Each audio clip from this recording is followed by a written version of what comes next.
अब तो अनुभव ये है कि आप लोग परमात्मा के साम्राज्य में चले गए। वहाँ बैठे हुए हैं आप, समझ लीजिए। अब आप कैसे जानिएगा कि आप परमात्मा के साम्राज्य में हैं? मन में कोई इच्छा करके देखना चाहिए। पहली बात, कोई भी इच्छा आप करके देखिए। परमात्मा समर्थ है और आप उनके भक्त हैं। आपकी हर एक इच्छा वो पूरी करें। बहुत सुंदर था। दूसरी बात यह है कि सामूहिक चेतना की बात आपने कही होगी कि अब आपकी चेतना जो है ये सामूहिक हो गई, क्योंकि आत्मा का स्वरूप सामूहिक माने कि अब दूसरा कोई नहीं रह गया। अपने उंगलियों के इशारे पर आप जान सकते हैं कि आपके कौन से चक्र पकड़े और दूसरे के कौन से चक्र। अब सिर्फ इन चक्रों पे कौन सी देवता है और किस तरह से उसे प्रसन्न करना है, बस ये सीख लिया कि काम खत्म। अपने लिए भी और दूसरों के लिए। तो सिर्फ आपको जो करना है वो ये कि महसूस करें अपने उंगलियों पे। अच्छा, एक छोटी सी चीज़ सोचें कि हम लोग हैं यहाँ, श्री गोविंद जी का मंदिर है ना। ये पूछिए कि माँ श्री गोविंद जी जो यहाँ पर विराजते हैं ये स्वयंभू हैं कि नहीं? ऐसे हाथ करके पूछिए।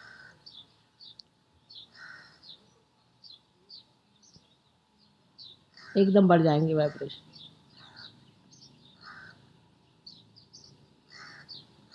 तरह तरह की सुगंध आती है, तरह तरह की।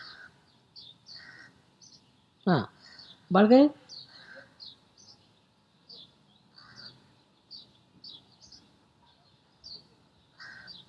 आ रही? नहीं आ रही? आनी चाहिए, जरा सी प्रगल्भता चाहिए जी। जिसको सेंसिटिव होते हैं। हाँ, अब देखिए, सवाल पूछने पर जोरों में वाइब्रेशन आ जाने चाहिए, क्योंकि है वो स्वयंभू। अब जो स्वयंभू होते हैं ये क्या चीज़ है? ये पृथ्वी तत्व ने विशेष रूप से बना करके, क्योंकि पृथ्वी तत्व में भी इंटेलिजेंस है, शुद्ध बुद्धि है, और उस शुद्धि बुद्धि से उन्होंने ये सब इस तरह के आकार प्रकार बनाए हैं जो इस संसार में अकस्मात निकल आते हैं। और जब आने के बाद उनमें से जो चैतन्य बहना शुरू होता है उससे सारी सृष्टि को वो पवित्र रखती है। जैसे फूलों से वो सुरभित रखती हैं जिससे सुगंधित रहता है, उसी प्रकार हर युग में ये पृथ्वी तत्व में से ये विशेष आकार प्रकार जो है निकल आते हैं। अब ये सही है कि नहीं, ये कैसे जाने? क्योंकि आत्मा जो है ये संपूर्ण है, एब्सोल्यूट। इसका उत्तर जो है वो आप पूछें किसी भी चीज के लिए, क्या ये स्वयंभू है? किसी इंसान के लिए आपको पूछना हो, अगर हम कहते हैं, समझ लीजिए बात जिसको शायद आप नहीं जानते, कि मोहम्मद साहब दत्तात्रेय के अवतरण थे। ठीक है, हाथ रख के पूछिए, क्या मोहम्मद साहब दत्तात्रेय के अवतरण थे?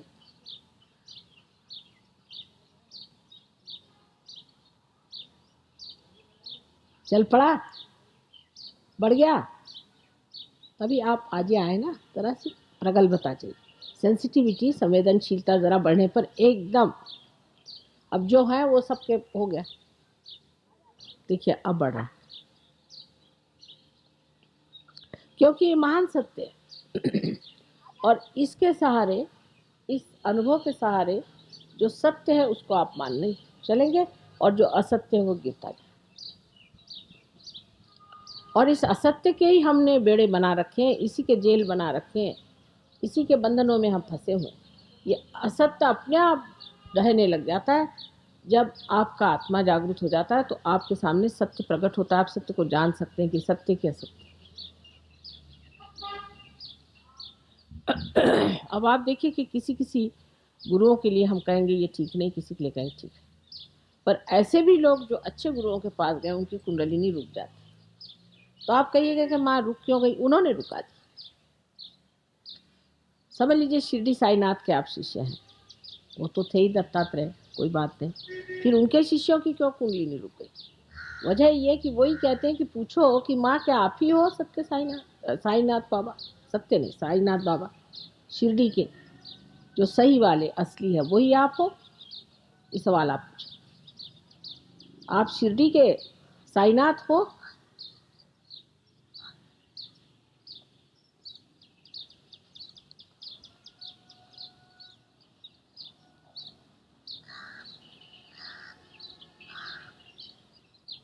आ रही?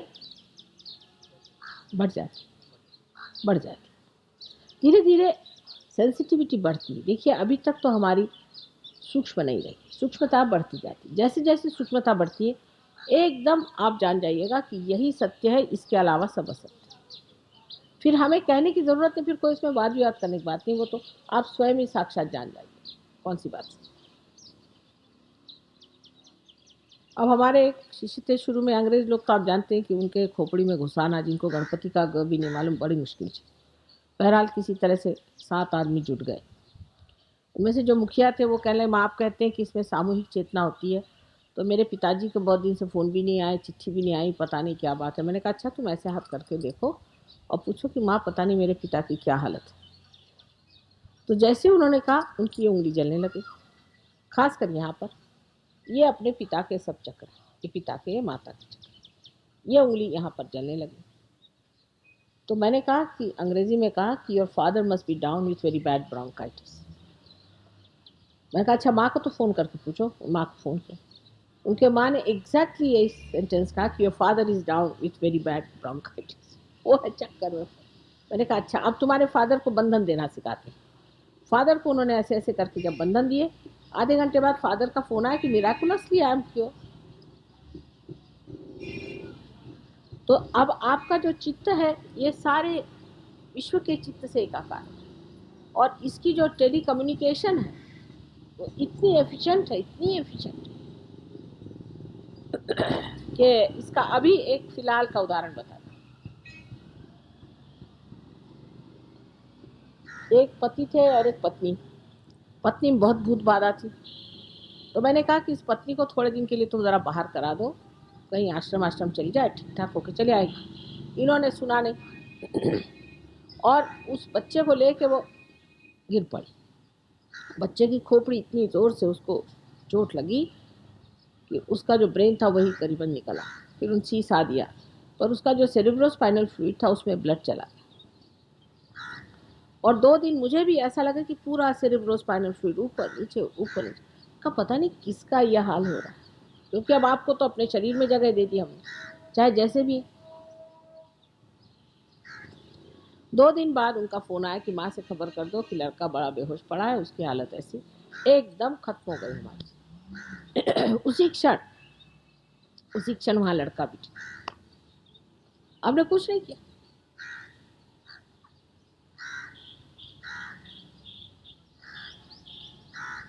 लेकिन वो बच्चा विशेष है, पैदा पार है, बहुत बड़ा बच्चा है, नाम उसका अक्षय।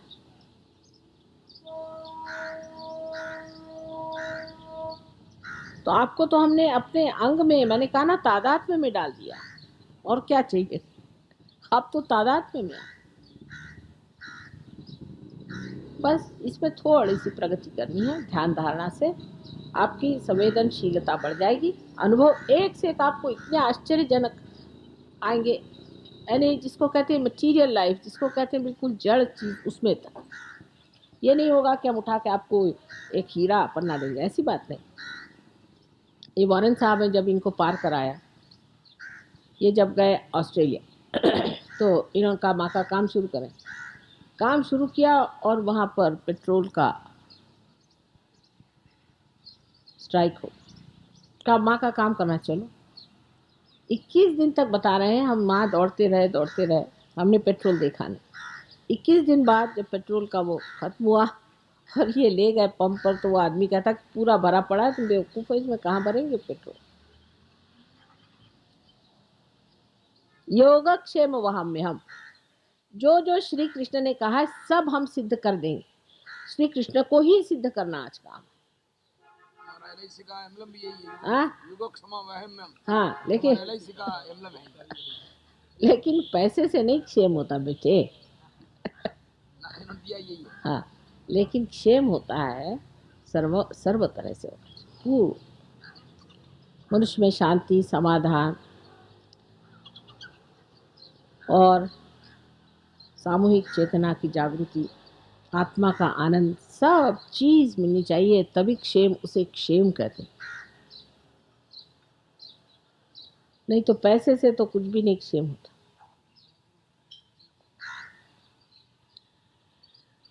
इसी प्रकार आपको अनेक अनुभव आएंगे, कुंडलिनी के भी आएंगे। कुंडलिनी आएगी, कभी गुदगुदाएगी, यहाँ आपको लगेगा कुछ गुदगुदा रहा है, धीरे धीरे ऊपर चढ़ेगी। दूसरों के कुंडलिनी के बड़े मजेदार अनुभव आते हैं। और सहयोग एक बड़ा भारी, एक बड़ा कहना चाहिए जोकर। लेकिन अपने में से निकलकर अब आप दूसरों को देना शुरू करें। जब तक आपका